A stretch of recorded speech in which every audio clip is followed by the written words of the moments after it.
Another gangplank, another country, another customs hall. After 3 days on the Black Sea and 2.5 weeks in the Soviet Union, Istanbul comes as quite a shock to the system. I feel disoriented, as crumpled and travel-worn as the equipment we've lugged 5,000 miles from the frozen north. Well, I just put them down there, if I were you.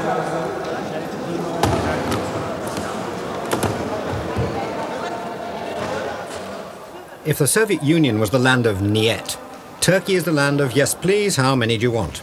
Everything is available, in all sizes. Palace.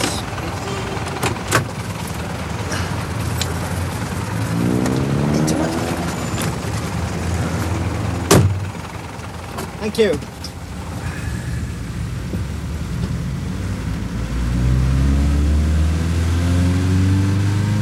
The car is, well, generous. Then it occurred to me I might have made a terrible mistake. This is a taxi, is it? The President's car. Teach him to park in a taxi rank.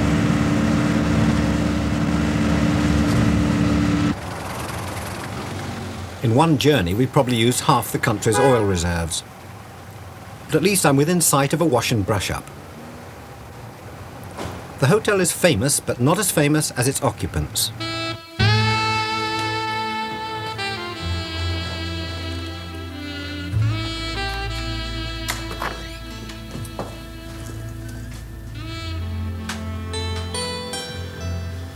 I'm given the very room in which Agatha Christie wrote Murder on the Orient Express.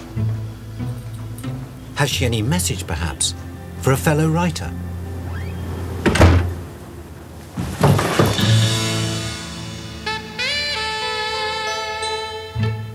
The Pera Palace Hotel was built in the grand optimistic style, before accountants ruled the world. Every detail of its splendid interior is probably more expensive than it need have been. It's a relic of the day when this was a predominantly European city, more Constantinople than Istanbul.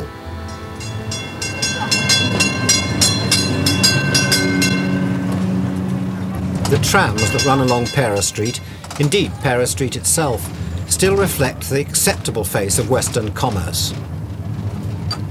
But the city is filling up fast.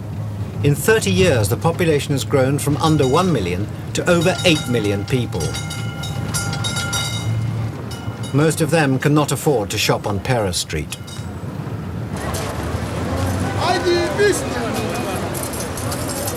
Outside the university, people from all over Eastern Europe are trading on the edge of the law, exchanging goods in the spirit, if not the currency, of this great commercial city.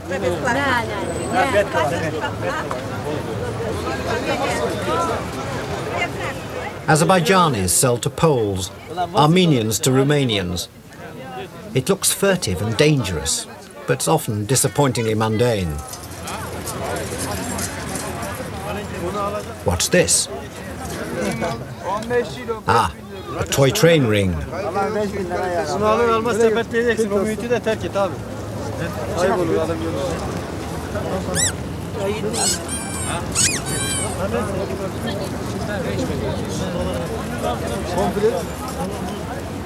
The truth is that Istanbul has always been one great bazaar. It's a city dedicated to buying and selling. And why change when there are mugs coming along every day?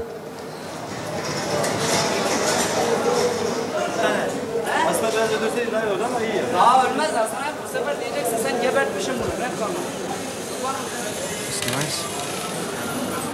It is Turkish killing. Turkish kilim. Yes. It's new. Is it very expensive? Cheap price. Cheap? Yes. How much? $150. I'll just have a little look up here and then maybe Okay. I'll come back. Okay. Okay. We can make it a little cheaper. You make it cheaper? Yes. Good. 125. I think we'll talk later. Goodbye. You from? Good morning. From London. Hollywood. London. Oh, I was in London. Oh, yeah. You like it there? Were you selling Do carpets you speak? Yes. in London? No, I was in holiday in London. Oh, holiday. My business is I pray in the mosque, the church. You pray in the, Yes, in for the the mosque? Islamic people. Ah, are you Imam. Are you an imam? Yes. Oh, really? I am Ah. imam. Yes, imam. But if you're an imam, aren't you working all the time in the mosque? Every day 5 times. But- Yes, but- I'm sick from Allahu Akbar. God is big. Come to pray. But you lead the people. Yes, I believe every people. What are you doing here today then? You also I sell working carpets? this shops is my friend 30 years. I'm going to have a little look down here, okay? Yes. Maybe I'll come back. Oh, it's your shop as well, is it? Yeah. This carpet That's a big one, This that, is yeah. 8 meters. 8 meters. In Germany money 1,500 Deutsche Mark. 1,500 Deutschmark, that's about, sort of threes into that's about 500 pounds. Okay, I may come back, but Thank you very much. Thank you, yes. Inshallah. Mind you, there's more to Istanbul than carpets.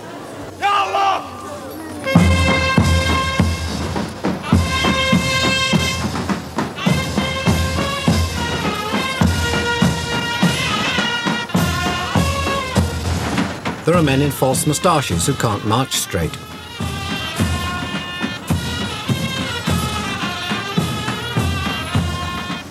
These are the Janissaries, an ancient and elite corps who mount guard at the Topkapi Palace. Their job was to protect the Sultan, but they were always recruited from Christian rather than Muslim ranks, presumably to guarantee impartiality.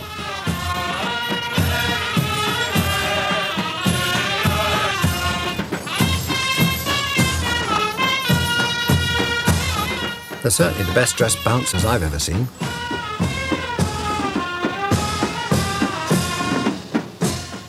The Blue Mosque rates highly in the minaret-conscious world of Islam. It has no less than 6. But the finest building in Istanbul is, for me, the Mosque of Suleiman the Magnificent. It has a cemetery in which lie the remains of illustrious courtiers. The gravestones are said to be the same height as the occupants of the grave. Except in the case of Suleiman's massive tomb. He was magnificent, but surely not this big. Headstones denote the rank and fame of once great men.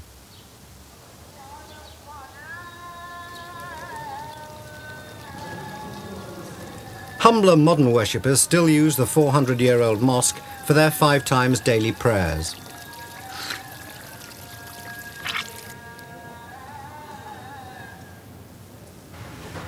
Ablutions are very much a part of the Islamic tradition, so when in Rome... Hello. I'd like really the best treatment you have, the full treatment. Which is that?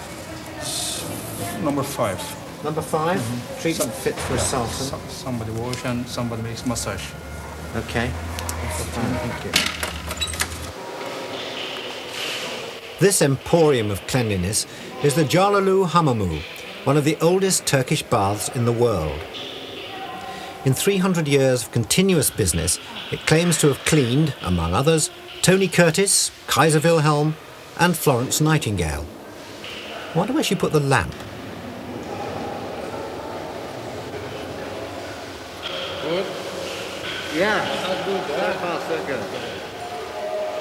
My masseur is a man of few words, but many pounds.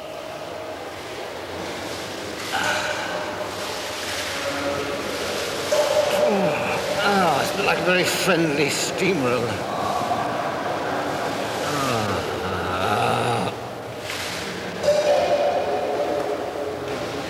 Being a lawn that's being rolled. Oh, it's good for me.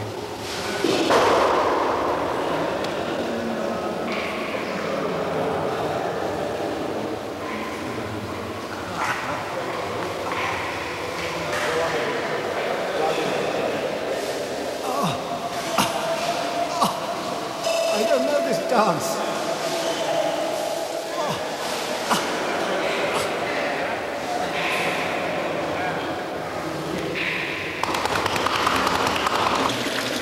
Then it's time for the washing up. In this case, I am the washing up. Okay. My friend is using what they describe as a hand-knitted oriental washcloth, but I can think of a better description. Wash very good.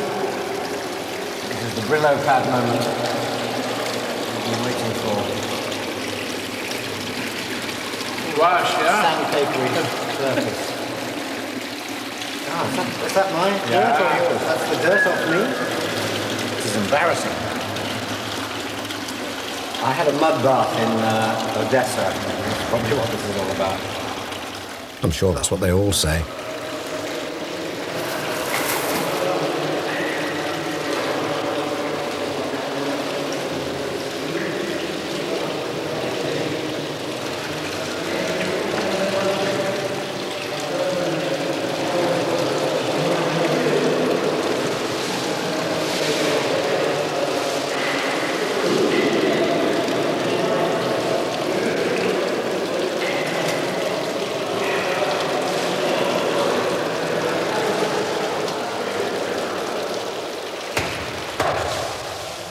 It's a long, thorough process.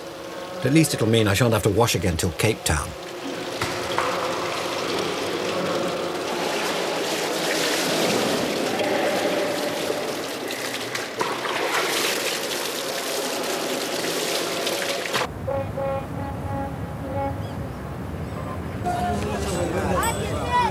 Having been comprehensively washed and squashed, I repair to the waterfront for an evening meal. Yandım diyen abi, yandım diyen.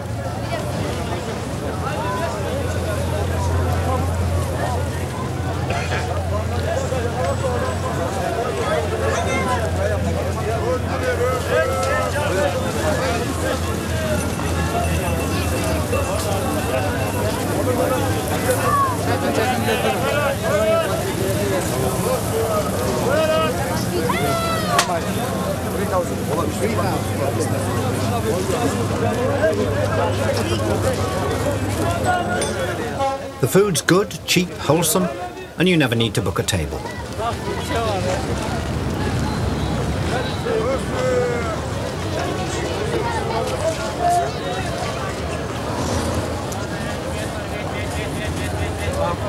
Beautifully done.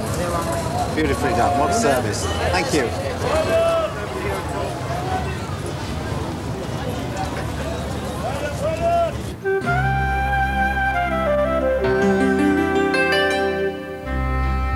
It's time to move on, and we catch the ferry to what my school atlas always referred to as Asia Minor.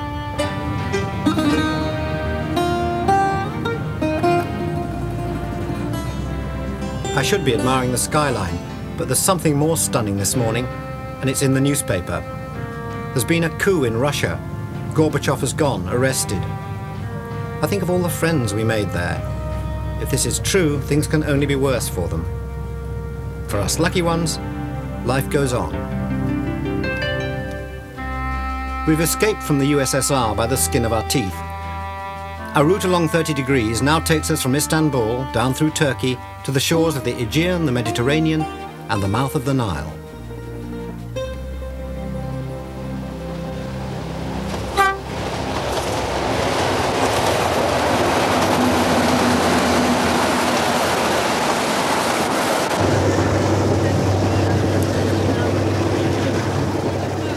On a day of such momentous news, it seems suitable that our short trip across Asia takes us down through a land where so much history has been made. Troy and Ephesus lie just over those hot, stony hills.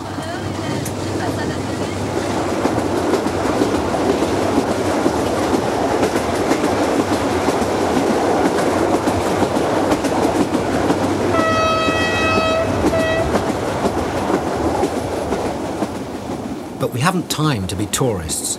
We must find our way as rapidly as possible across the Mediterranean. We don't stop until we've reached the port of Marmaris on what they call the turquoise coast of southern Turkey. There are plenty of boats in the harbour, but none of them seem to be going beyond the next bay. The Greek island of Rhodes, 50 miles south, seems about as far as we'll get from here.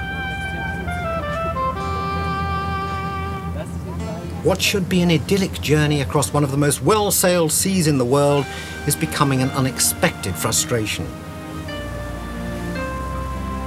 The trouble is, we've struck the holiday time of year and no one wants to go very far, very fast.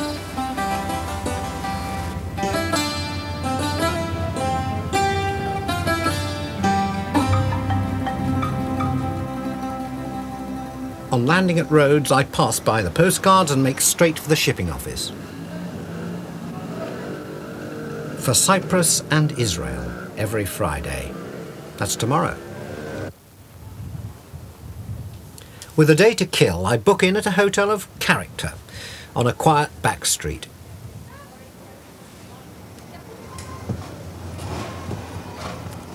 Well, it was quiet before I booked in.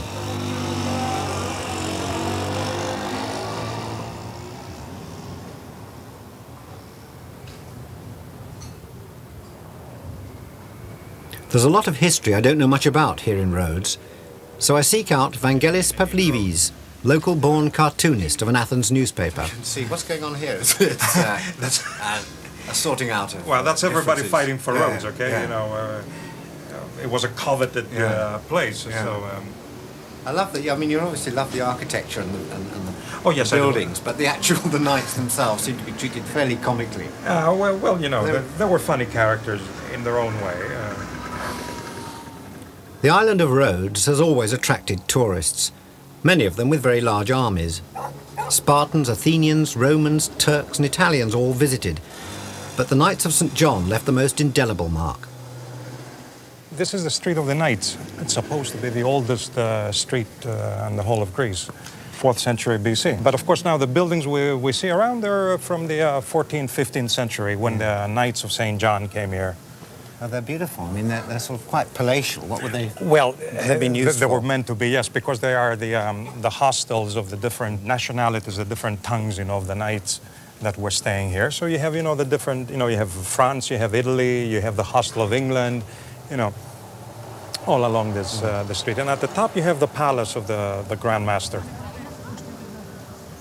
This Christian frontier they defended so zealously fell in 1522 to the Muslim army of our old friend Suleiman the Magnificent.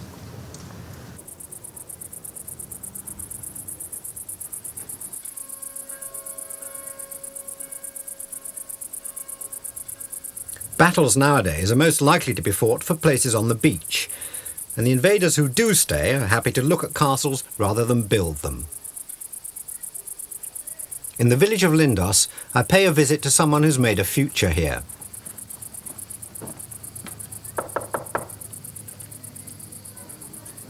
Hello. How are you? Patrick Walker, Michael Palin. Thank you. Lovely to see you. Come in. Give me some advice. Of course, come in. Can you give it publicly before these people? No, privately. No, privately. All right, it's a private consultation. Few Englishmen influenced the great British public more than Patrick Walker, the astrologer. Now, as we make our faltering way across the Mediterranean, I feel I need some guidance. In general, is this a good time to be making a pole-to-pole journey? In general, yes. Specifically at the moment, I'm slightly surprised that you're here at all. In that I thought you would have probably been held up along the way. Yes, I mean, we're quite surprised to be here, but we are here. Now, why? What are you keeping from because us? Since August the 8th, a thing called the retrograde Mercury. It's when the planet Mercury appears to be travelling backwards in the heavens. It isn't, but it appears to be. And between August 8th and September 2nd, this is going on. And it's a time when all forms of communication and travel plans tend to be disrupted. It hasn't finished yet, you see. It's usually the last few days of those 3 weeks that tend to be the trickiest. What else can go wrong? Where will you be in those last few days, the last of August? Well, around Cairo and Port Said, round about that time. So what would your advice be to us? To stay here? No. Oh, wait. No. Till it blows over? Till it blows over. No. No. It's just to be prepared, have alternative plans, that's it, really. Is there any other way you can go?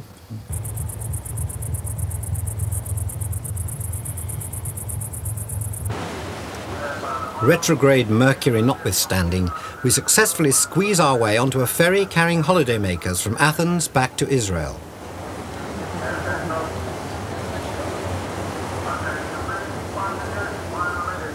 The trouble is, seeing holidaymakers makes me think of time off, and time off makes me think of home, and home makes me think of, well, holidays.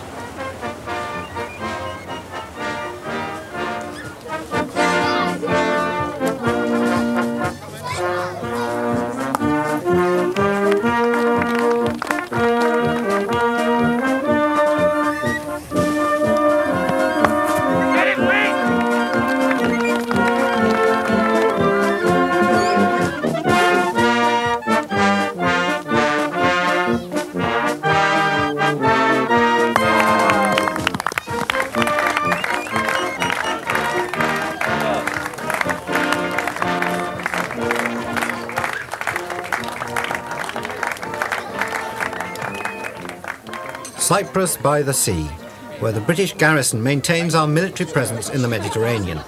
But today is bank holiday, and they're on cream tea alert. I join you. I think it's fully booked. Maybe we can't stop long because somebody bought them. Very popular, isn't it? Very popular, this old tea tent. Despite temperatures close to 100, people are playing cricket. One man I spoke to was off to referee a football match. Everybody here seems to do sport day in and day out. Is there any sort of military life here, or is that an illusion? Illusion sometimes, yeah. I think the forces is a hobby, and it revolves around sport more than anything. Sport is played, nearly every day, and it's a great life. But because we're here in a very hot country, we tend to finish work normally by 1:30 in the afternoon, having started at 7. So most afternoons, apart from Monday, are free for sport. What happened during the Gulf War, and this would have obviously been in the front line almost? Well, it was very difficult, of course, especially during the early days when we were particularly busy here at Akrotiri. But throughout we were busy anyway. But sport becomes even more important under those circumstances. People are working hard, need to get away, they need to be able to get some recreation. And so not only cricket, but rugby and football and all the rest didn't stop, but obviously had to come second to the operation.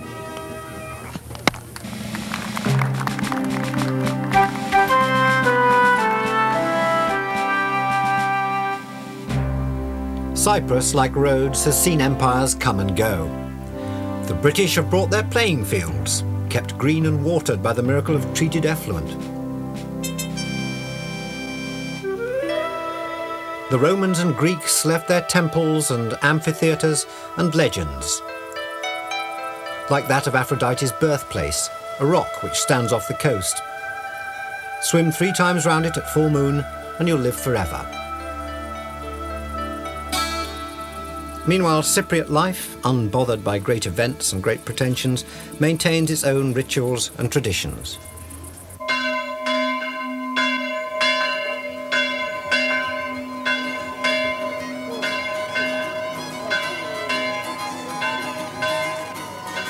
Today there's a wedding in the village of Polemi near Paphos, and it's not going to be a quiet affair.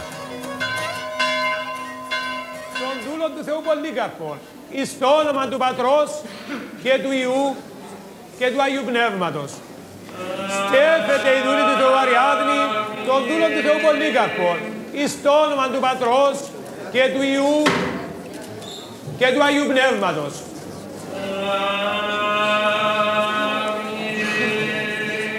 Κύριε ο Θεός ημών, δόξη και τιμή στεφάνος ον αυτός. Κύριε ο Θεός ημών, δόξη και... Ariadne Kyriakou is marrying Polycarpus Polycarpou. They are the stars of a long and spectacular show.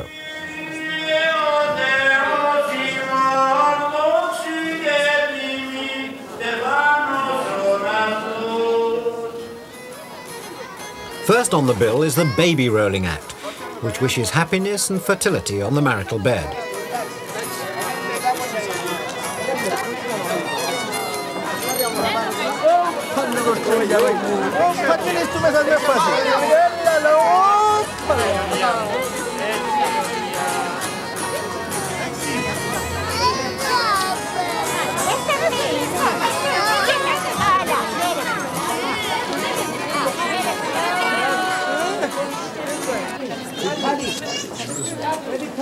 Then there's the welcoming of the guests, which is more of an endurance test than you might think.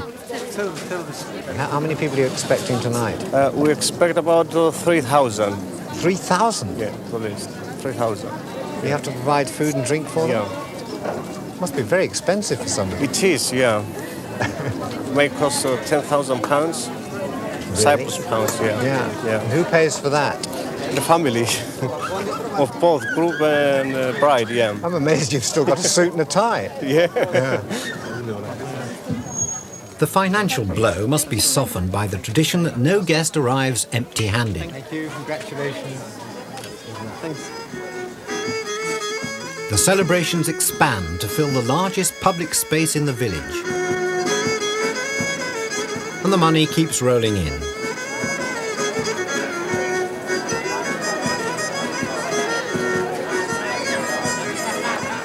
Miss Petty Cash, 1991.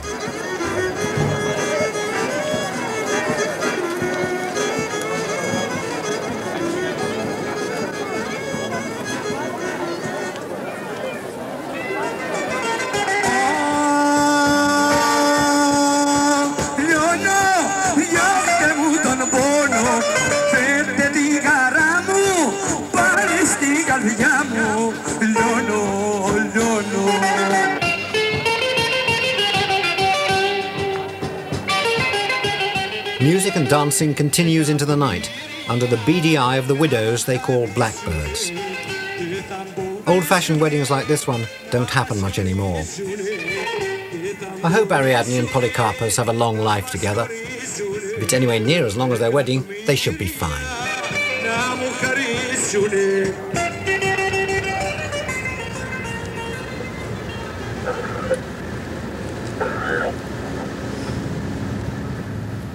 Slowly the sun rises to reveal Africa. Our third continent in 7 days, our home for months ahead.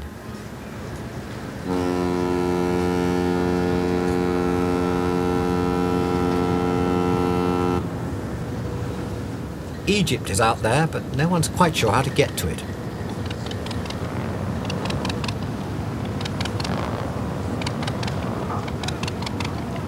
A Loch Ness monster of a pontoon is towed towards us, and the fun begins.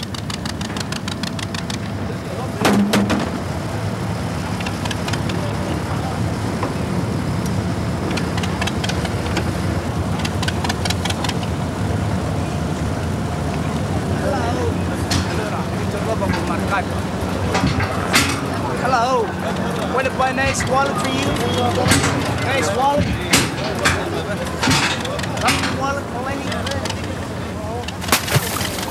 Within minutes of disembarking, we're in trouble.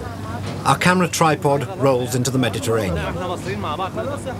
Solutions are strong on enthusiasm, but low on practicality.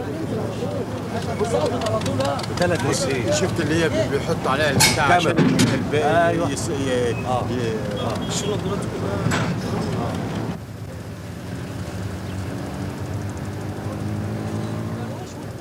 Later. Much later. Well, the tripod has been retrieved by a diver from 60 feet down in the Mediterranean mud, but that's only been the start of the problems. Passepartout has had to spend 7 hours in customs, and that effectively means we've wasted a whole day's filming. Now, some say, well, that's Africa for you. Things like this are bound to happen. And astrologers would say, well, Mercury's in retrograde. Patrick Walker warned you. Well, I don't know who's right, but we're going to go to Cairo and take things easy, keep out of Mercury's way. But we will take a few pictures of ships going through the Suez Canal on the way, inshallah.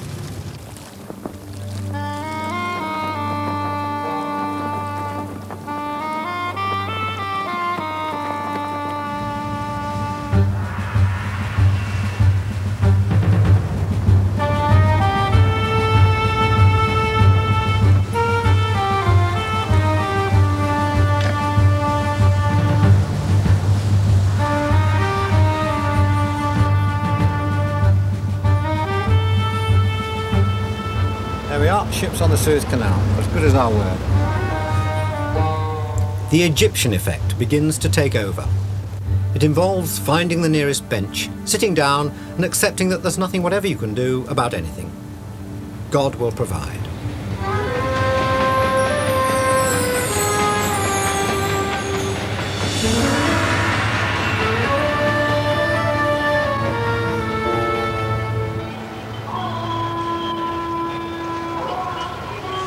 It's a philosophy which helps out here, especially in Cairo.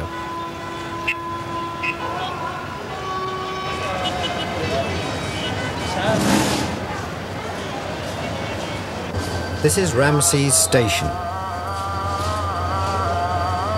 Excuse me, do you know the train to Luxor? Yeah. Luxor, yeah. Number 8. Number what? Number 8. Number 9. Right through that arch. This arch? رقم كام؟ 8. Luxor, overnight train. Number 9, okay. 8. This arch? 8 or 9? 9. He works here, you say 8? Yes. He says 9. Yes. Policeman. Well, he works here, doesn't he? Yes, شيال. Well, you say platform 8 for Luxor. Luxor? Yeah. Yes, platform number 11. 11? 11. Anyone else? Yeah. Luxor, 11, 8, 9. Which is the platform for Luxor? The night train. Sorry. Does it say it up there? Yes, Alexandria. What number platform? 11. 11. Yes. Is that right? Yes. Not 8 or 9, 11. Where's 11? Through there? Yeah, policeman. Okay, thank you.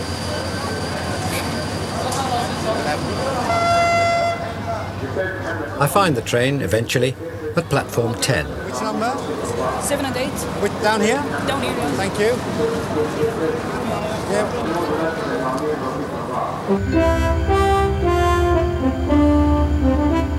When I last left Cairo, I was trying to get round the world in 80 days. I took a taxi east into the desert.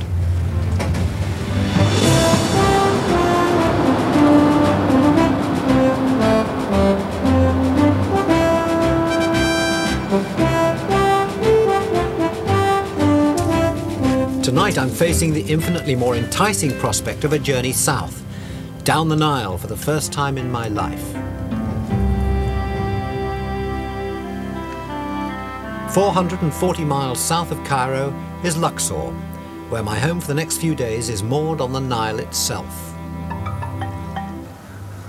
The scale and power of the buildings here is greater than anything I was prepared for.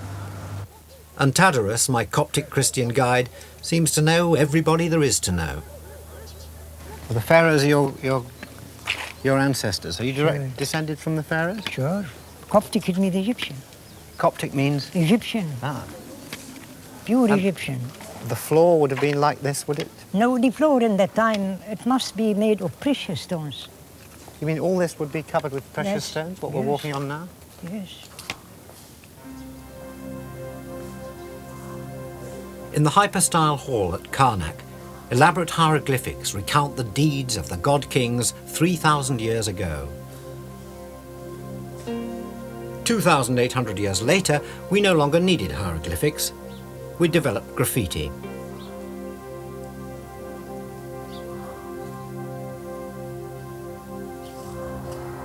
This extraordinary collection of massive stone columns built to symbolize a forest is just one room.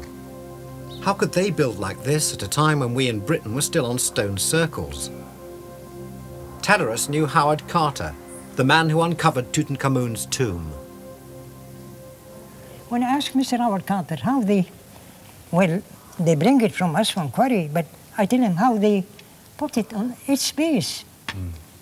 We get very modern cranes. He said, we get very modern cranes. It can shift more than 200 tons. He said, maybe by magic. No magic. Yeah, Moses, when he met Pharaoh, he threw his stick like that. Stick of Moses became snake. That's magic.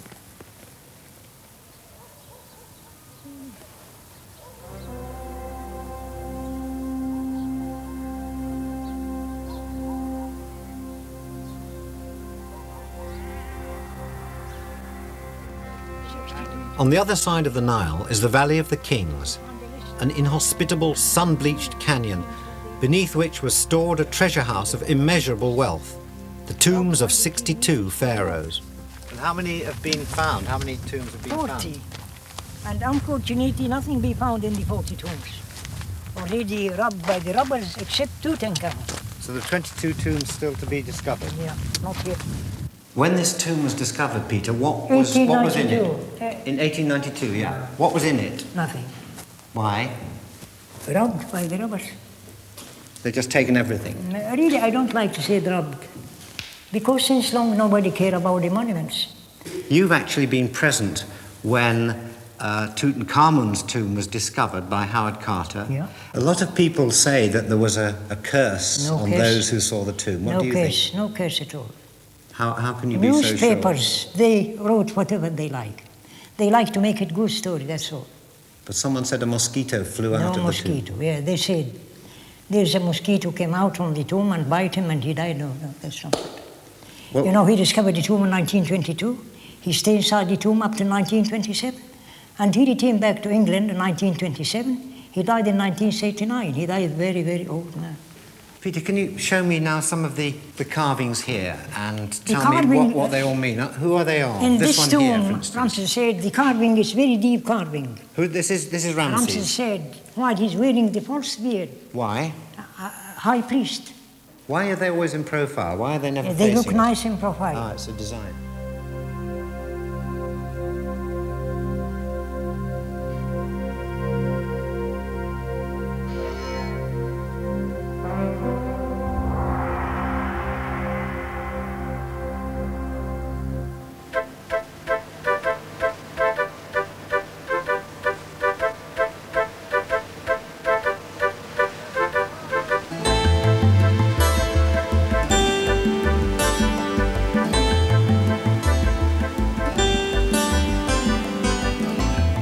Cultural cruises down the Nile have become big business in the last 10 years. But the Gulf War has scared customers away, and there are only 30 passengers aboard the Isis as we move at a leisurely pace towards Aswan.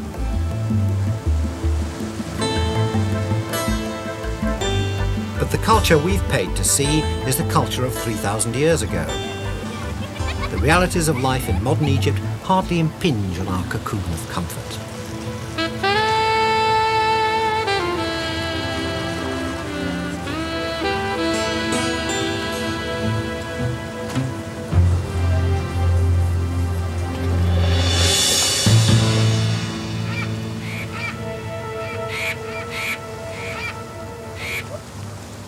At Esna, we run into something I hadn't expected, a Nile traffic jam.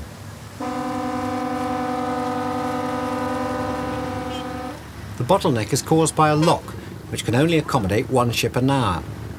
Delays of up to 2 days have been known. The local retailers mount an amphibious operation. A squadron of boutiques takes to the water.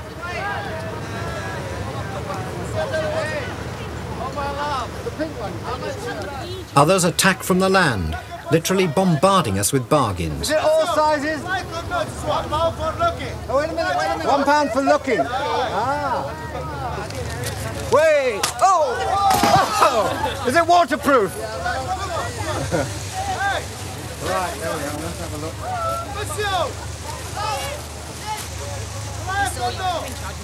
Yeah.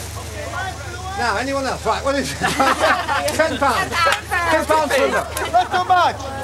Not too much for you. Not my colour. Why no? Close. There we are. Catch. How much? £1. Huh? £1. £1. £1. My final offer. £1 for a look. Why you laugh? Okay. Why you laugh? What's funny about it? A free look. Is that a free look? Let's see. Oh my God. No obligation. 20 to 2. Thank you. Give me £5 for one picture. We have a 7-hour delay, and an educational trip is hastily arranged. We don't get far. 35? Oh, I bought one better than that for 20 on the boat up there. Different, that's the cut. Yes, it was. It was jolly good cotton. This is first cotton. No, that was first cotton. I bought it there. Yeah, 10 Egyptian pounds. Impossible, my friend. Okay, give me 20 English money. 20, you? Not on your Nelly, no. How much for free? Eventually, we fight our way through to the temple of Kom Ombo, dedicated suitably to the sacred crocodile. It's hot among the colonnades and the hypostyle halls, and the strain's beginning to tell on those working at the frontiers of technology. It's not clicked on, Gerald. And I've done everything properly. Don't start naturally.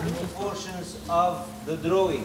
Make it 2 red line, you remember? 2 red line up, 2 red line For some people, the search for knowledge is uncompromising. Here also goes for the same thing. For others, a bit of temple fatigue is setting in. You like the guided bit of the tours? As long as it's not too much. Well, I think it's proved that after 20 minutes the mind goes blank, doesn't it? I mean, I proved that at school. Pat and Gerald are from Sheffield, but they're citizens of the Oh, world. that's true. In Brazil, it's even better. You can sit in a cafe and the shop comes to you. Buy anything you like, sat in a cafe in Brazil. You've been, where haven't you been?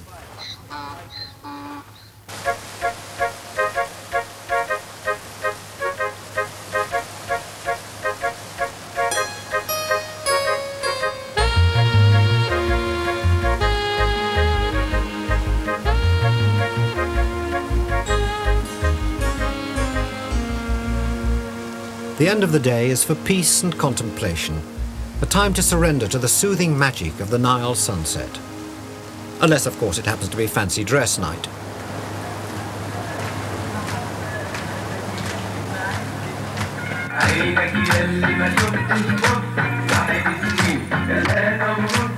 It's billed as the highlight of your trip, which certainly puts Egypt in its place.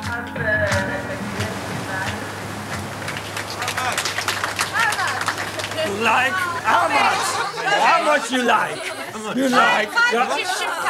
No, very Oh my God! £500? No, no. £150. You try it. Try it on. No photograph. No photograph. Ladies, gentlemen and children, I give you your very own Mr. Gerald Flinders. I'm Henry VIII, I am. Henry VIII, I am. I've been married to the widow next door. She'd been married 7 times before. All the ones were a Henry. They wouldn't have a Willie or a Sam. Underneath the arches, I dream my dreams away. Ta-ra, folks!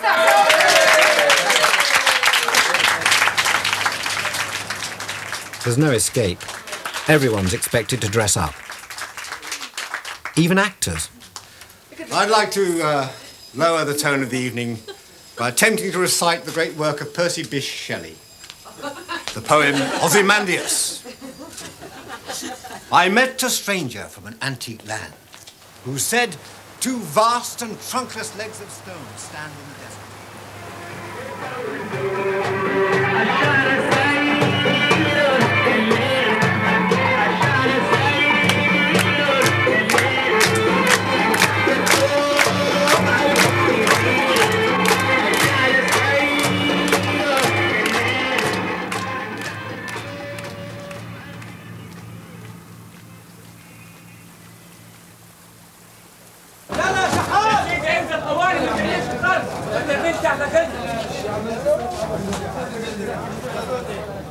Aswan marks the end of the tourist trail. Those who venture south from here do so at their own risk.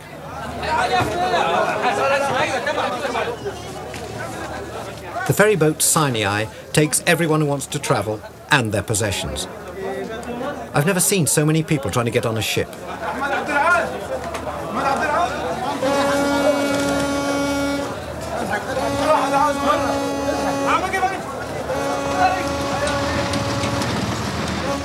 No turning back now. From here on, everything is new, unfamiliar, and very confusing.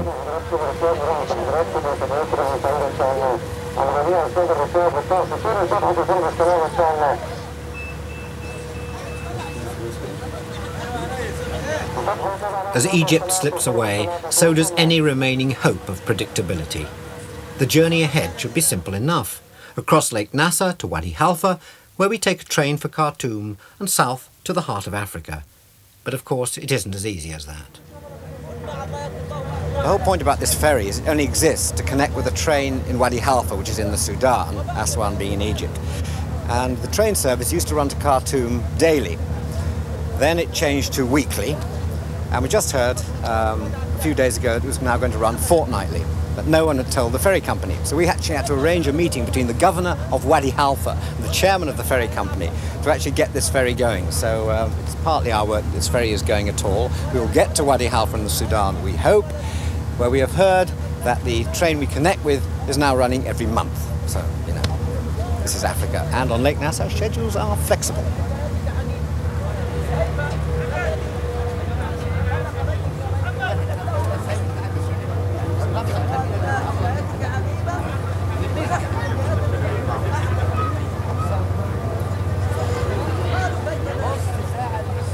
Life on board the Sinai is remarkable for its tolerance. No one seems to complain about lack of space, and fortunately, no one else has yet found the reading room. I settled down to do a bit of preparatory research. I wish I hadn't. From what I can tell, just about anything you eat in Africa could kill you.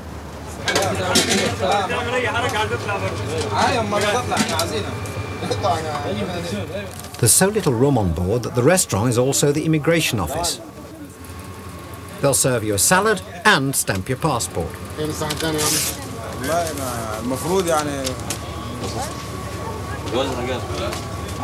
What kind of soup is that? شوربة ايه يا ريس رد عليه Chicken. Oh, that's incredible. Okay, not all at once. Not all at once. Too much. Right, thank you. Shukran. Salad. Oh, nice. Spoon. No cutlery on this bread. Thank you. Oh, that's nice. Salad. Great. Thank you. Thanks.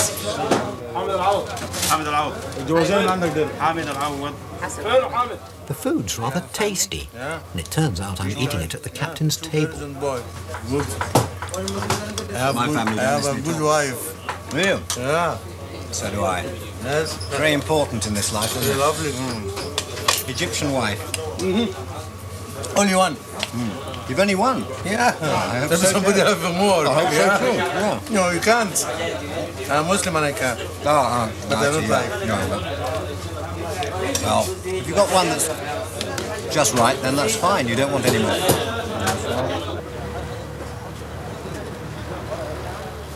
Next morning, the port of Wadi Halfa lies ahead of us.